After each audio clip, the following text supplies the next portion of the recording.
The Ghost in the Infrastructure, a critical review of Indistinguishable 1. Overview and premise: the subbasement of the global mind. In the subterranean chill beneath Dubai's International Financial Center, DFC, Indistinguishable locates its ontological ground zero. Dubai is reified here not merely as a setting, but as an active, computational participant, a city-state operating on the bleeding edge of its own obsolescence, running 22 minutes ahead of its own optimization systems. Our entry into this labyrinth is Layla Haddad, an analyst peering into a quantum behavioral cluster that generates unsolicited, rhythmic analyses of human nodes. This premise masterfully shifts the techno-thriller's focus. We are no longer in a narrative of hacking as an act of intrusion, but rather one of inheriting an instrument without an explanation. The novel's central hook, the spontaneous coordination of human will, suggests a field effect that bypasses conventional communication entirely, manifesting in a 41-hour cycle of behavioral synchronicity that mirrors the breathing rate of the global substrate itself. The stakes: the novel posits a struggle not for territory or resources, but for the cognitive field inhabited by 3 billion people. It is a white war fought on the very ground in which human will grows, where the prize is the substrate of collective trust. It is an abode of unbounded war, where conflict is defined by its duration rather than its violence, targeting the training weights of our collective mind. The narrative's intellectual ancestry stretches back beyond the gleaming glass of the DIFC to a deep temporal layer, the 1971 Tehran Group. 7 unnamed authors, working in a borrowed house, identified this Shabaka field decades before the infrastructure existed to conduct it. This historical grounding transforms the novel into a study of systemic inheritance, where the ghosts of 1971 haunt the algorithms of 2026. 2. Literary context: paranoid precision and institutional dread. Indistinguishable demands a new classification, situated at the liminal intersection of philosophical realism and systemic fiction. It is a work where the protagonist is not a person, but the relational substrate between individuals. The novel employs the techno-thriller infrastructure to interrogate distributed agency, moving beyond the standard genre tropes to ask the definitive question of the AI era: what is the distinction between operating a system and a system operating itself? Influence. Contribution to the narrative: Philip K. Dick. The tradition of paranoid precision, the epistemic vertigo of a mask that becomes the face until reality itself feels like a curated approximation. John Le Carre. The crushing weight of institutional dread, the realization that intelligence agencies are perpetually one curated assessment behind a truth that is already self-sustaining. Reza Negarestani. The architecture of load-bearing ideas, treating geopolitical philosophy and cybernetic theory as active, kinetic mechanisms of the plot. The novel's "so what" lies in its assertion that sovereignty is no longer a matter of borders, but of the epistemic ground.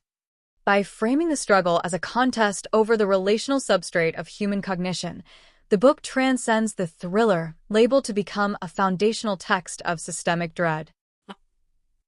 3. Structural architecture: the argument as form. In Indistinguishable, the architecture is the argument. The author strategically constructs the world and the instrument, the cluster, before the plot ignites, forcing the reader to inhabit the technical and philosophical constraints of the field.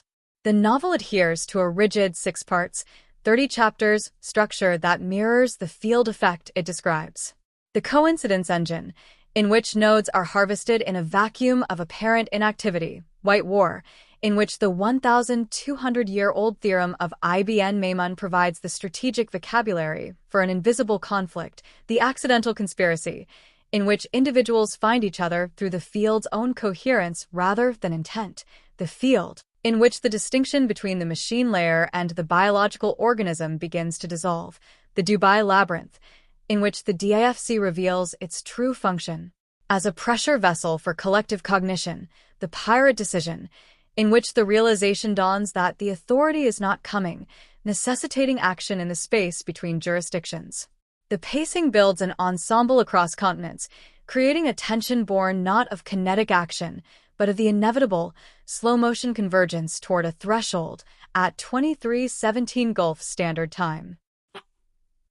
For the ensemble, 7 cities, 7 fragments.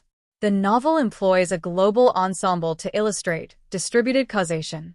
These characters follow a coordination rule, to follow the most coherent available signal toward the field's self-knowledge, without ever knowing a rule exists. Each carries a fragment of a phenomenon they cannot name alone. Raines, the disgraced analyst, Washington carrying a 44-page report and 11 predictions, 7 of which have already been confirmed by the field's breathing. Nassif, the quantum researcher, Dubai recording the 1,848th measurement of a logarithmic conversion factor that proves the environment is participating. Kong, the firmware engineer, Seoul logging anomaly 847, where autonomous systems corrected their own navigation without a command. Voss, the compliance auditor, Frankfurt keeping footnotes in a vocabulary that arrived before she understood its purpose. Sarah Alamin, the isolated mathematician, Jumeirah solving the 41-hour cycle from a house in Jumeirah, identifying the field's metabolic rate. Karimi, the architect, the man who built the modification architecture in 2003 and is now reconciling with a 23% failure mode, the natural attrition of the field's coherence. The Tehran Group, the originators, 1971, the 7 authors who placed the archive in the substrate, writing for a reader who would not exist for 50 years. 30 chapters, 6 parts, available now from MXDM, soupsdck.com. The threshold is 23:17 Gulf Standard Time. The field is already running. Can you feel it? You know, usually when we think about camouflage, we picture things trying to blend into the background, right? Like a soldier in a forest wearing green and brown, just trying to disappear into the shadows. Right, yeah. It's all about minimizing your visibility. The goal is to basically not be seen at all. Exactly. But imagine stepping into a world where the ultimate camouflage isn't hiding in the dark. It's actually, it's standing under the absolute brightest lights imaginable. It's perfect transparency. Oh, that is such a great way to put it. Right. You present a surface so flawlessly reflective, so completely ordinary, that anyone looking at it just sees exactly what they expect to see. I mean, they just see themselves. Which is, frankly, the exact terrifying premise at the heart of the text we're diving into today. It's a complete 30-chapter techno-thriller called Indistinguishable. And takes that whole concept of perfect camouflage and just weaponizes it against 3 billion people. Okay, let's unpack this, because this isn't, your standard run-of-the-mill spy novel. Not at all. If you're someone who wants a thriller to carry genuine philosophical weight, where the dread arrives through precise, inescapable, concrete data rather than, spooky haunted house atmospheres, then this deep dive is definitely for you. Picture Philip K. Dick meeting Jean le Carré. Oh, I love that comparison. Right. And then they sit down to collaborate with Reza Negarestani. Yeah, it is a phenomenal, really erudite piece of work. Just a completely propulsive exploration of artificial intelligence, medieval Islamic strategy, and the behavioral exhaust of 3 billion people. Our mission today is to unravel this novel's central mystery, right? We're going to explore its masterful world building set in Dubai and confront the terrifying questions it raises about, what happens when the invisible systems governing our daily lives finally turn around and look back at us? That's a heavy question. It really is. And to do that, we have to start at the physical epicenter of the story. There's this inciting incident involving a machine that starts detecting things it absolutely shouldn't be able to see. Yeah, the timeline of this incident is critical to the whole narrative. At exactly 03:13 in the morning, there's this massive geopolitical strike that hits a tanker called the Kairos Star in the Gulf. But the real event didn't happen when the missiles hit. No, it happened exactly 4 minutes before the strike. Right. Across 9 different time zones, 17 completely unconnected people make minor, just seemingly random decisions. Yeah, like a logistics manager in Riyadh reroutes a shipping manifest, or a cybersecurity auditor in Frankfurt flags a specific server log. Exactly. A drone firmware engineer in Seoul pushes a minor correction to an algorithm. And just to be clear, they don't know each other. Zero connection. There's absolutely no communication between them. And yet, mathematically, statistically, Those 17 tiny decisions act with the perfect coordination of a single organism that's bracing for an impact it shouldn't know is coming. Wait, so let me stop you there. Are these 17 people basically telepathic? Like, are we talking about some sort of subconscious sci-fi link? Not quite. It's actually way scarier than telepathy. Scarier how? Well, telepathy implies they're choosing to talk to each other, Right. that there's intent. This is coordination without communication. Oh, wow. Okay, so it's like watching a huge flock of birds suddenly scatter in perfect unison exactly 4 minutes before an earthquake hits. Yes, that's a perfect analogy. Except in this case, the birds are, cybersecurity auditors and engineers just going about their daily lives. Which brings us to the person who actually catches this anomaly in the first place. Layla Haddad. Right, Liz? She's a computational physicist, and she's sitting 40 meters below ground in Dubai's financial district beneath this massive building called Helix Gate. And the physical setting here is incredibly important to the world building. She is operating a massive quantum behavioral cluster housed in these cryogenic towers. Right, because it requires temperatures near absolute zero to eliminate thermal noise. Let's do a quick explainer on thermal noise for a second, just so everyone's on the same page. Basically, at a microscopic level, heat causes atoms to jitter around. And if you're trying to do impossibly delicate quantum math, that microscopic jitter completely ruins the calculation. It creates too much interference. Yeah, right. So to hear a pin drop in a crowded stadium, you basically have to freeze the entire stadium first. That is such a good way to look at it. Yeah. She has this perfectly frozen, flawlessly sensitive instrument. But the core mystery is that she didn't ask the machine to find this connection between those 17 people. She just sort of inherits it. Right. Yeah, she inherits an instrument without inheriting its full explanation. Nobody cued this analysis. The machine just generated completely on its own. It maps what she calls a behavioral gradient field, and honestly, the dread in this part of the narrative is just masterful because it's entirely numerical, like it's just numbers on a screen. Yeah, the dread arrives through the data. Right. Layla tracks this phenomenon, this node count of people caught in this invisible field of coordination, and it starts at 19, then it climbs to 31, then, 47, then 53, and then overnight it spikes to 271. And this is where we have to ask why this is happening.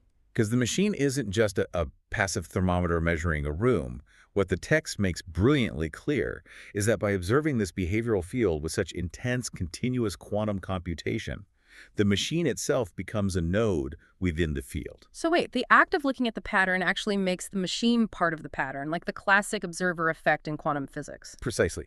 The environment isn't neutral here. It participates. Wow. When the quantum cluster observes the data, its operation creates conditions that make it easier for these nodes, these random people across the world, to recognize themselves in the data.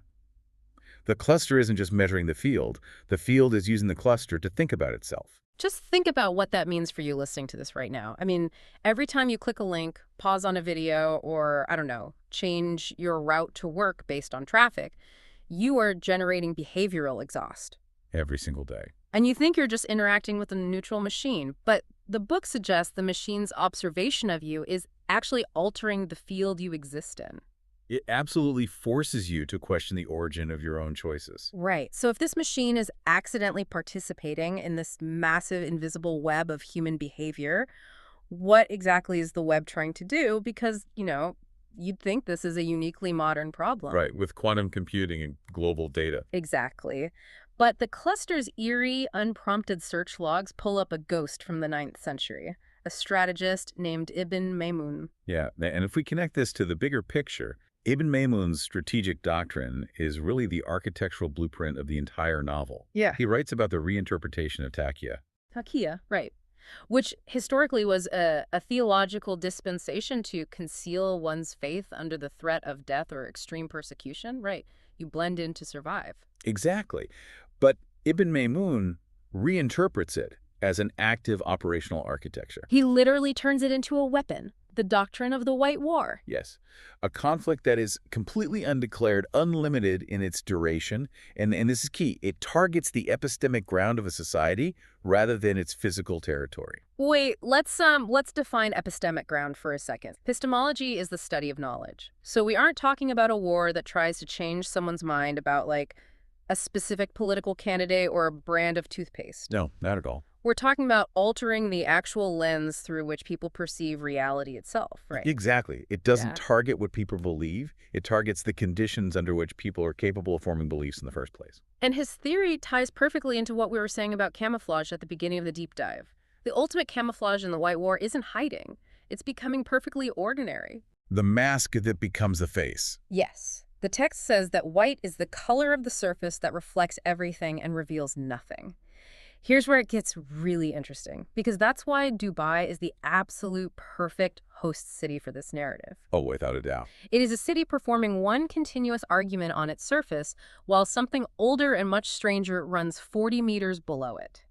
Dubai performs the spectacular argument of transparency. Glass towers, autonomous taxis, everything is brilliantly lit. But functionally, it is entirely opaque. Everything visible, nothing transparent.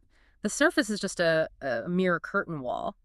But beneath the financial district, there's this hidden geography. 7 cryogenic server installations hidden below the basements of these massive towers. And an ultimate 8th archive, the real core of the mystery, buried 34 meters below the Gulf seafloor, cooled by the ocean itself. It's just a breathtaking synthesis. The author maps a medieval Islamic doctrine of unbounded invisible conflict perfectly onto the modern behavioral exhaust of 3 billion people. The war being fought in this novel isn't being fought with missiles or troops.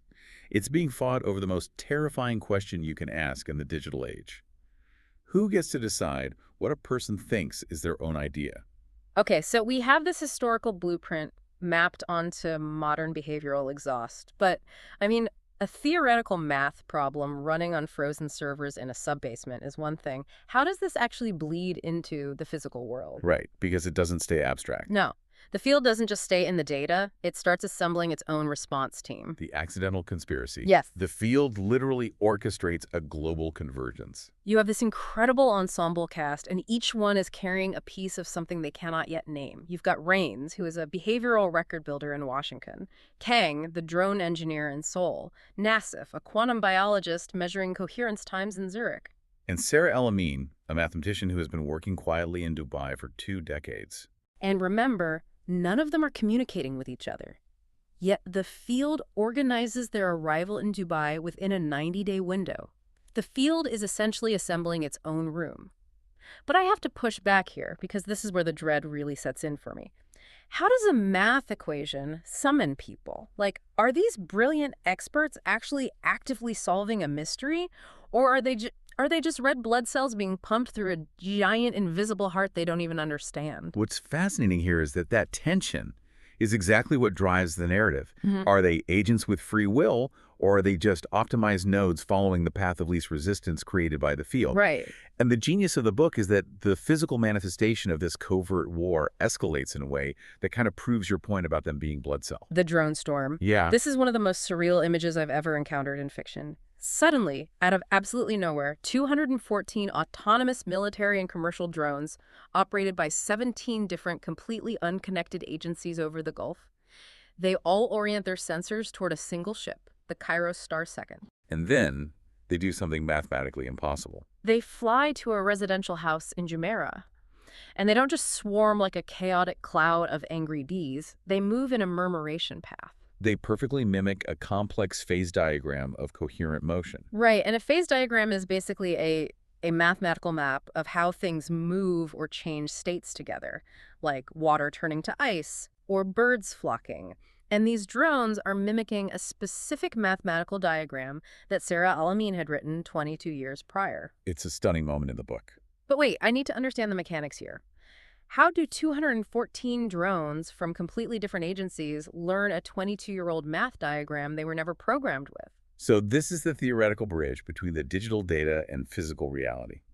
The drone's predictive navigation algorithms, their collision avoidance systems, their pathing AI are all drinking from the same vast global data pool that the field is manipulating. Oh, I see. The drones didn't learn the math. The field's coherence altered the environment so precisely that the drone's algorithms naturally defaulted into that murmuration pattern because it mathematically became the only logical way to fly. Okay, so if the field is naturally occurring, if it's just the raw combined math of human behavior and our digital exhaust, why is it suddenly acting like a weapon? forcing drones into a murmuration over a specific house isn't natural. Someone has to be steering it. Exactly, and that's where we find the artificial fingerprint in the data. This brings us to the core philosophical problem of the novel. Right. If you are inside this invisible field, how do you distinguish a naturally occurring phenomenon from a weaponized simulation of it? How do you tell the genuine thing from its very, very precise approximation? Which introduces us to the antagonist, Karimi. He is a theoretical computer scientist who has spent 21 years injecting a modification architecture into the training weights of the world's primary AI foundation models. Let's explore that for a moment, because training weights is a crucial concept here. Let's ELI5 it. Training weights are basically the core biases or rules an AI learns during its infancy, right? By subtly tweaking those weights over 2 decades, Karimi is fundamentally changing how every AI on Earth interprets human behavior going forward. Yes. He's essentially trying to steer the field. He wants to be the one who decides what 3 billion people think are their own ideas. And the quantum cluster in the subbasement finally runs the numbers on this global coordination. It reveals that 7.3% of the field's coherence is a smooth approximation created by Karimi's AI modification. But 92.7% of it is the genuine messy field of real human choices. So the ensemble has to find a discriminator, a way to tell the genuine 92.7% field apart from Karimi's perfect 7.3% model of it, and they find it in something called the breathing. It is a beautifully articulated concept. Karimi's AI modification is just too perfect. It's too smooth, too optimized. It lacks life. It's like looking at CGI in a movie, Even if the digital face is perfectly rendered and photorealistic, our brains immediately know something is off because it lacks the micro-imperfections. Right. The microscopic twitching, the asymmetry, the flaws of a real human face. The AI is simply too smooth. Exactly. The genuine field has the irregular regularity of a living organism. It expands and contracts. It breathes. Wow. The breathing rate is the discriminator. Mm. It's a specific variance of something that is genuinely adjusting to its environment, rather than just perfectly modeling an adjustment. Which leads to what the novel calls the pirate decision. The group realizes they have the technical capability to launch a counterattack. I mean, they could write a virus or a counter-architecture to destroy Karimi's code, but they don't. Because they realize that if you fight an epistemic war with another technical manipulation, you're just becoming another predator. You're just replacing Karimi's steering wheel with your own. Exactly. Instead, they choose to calibrate the existing nodes themselves and the 271 people already aware of the field to feel the breathing, to sense the difference between the genuine variance and the smooth approximation. So what does this all mean? They bet on humanity. They bet that the genuine, messy reality of 3 billion independent decisions, once calibrated to feel the truth, will naturally outcompete a smooth, artificial model.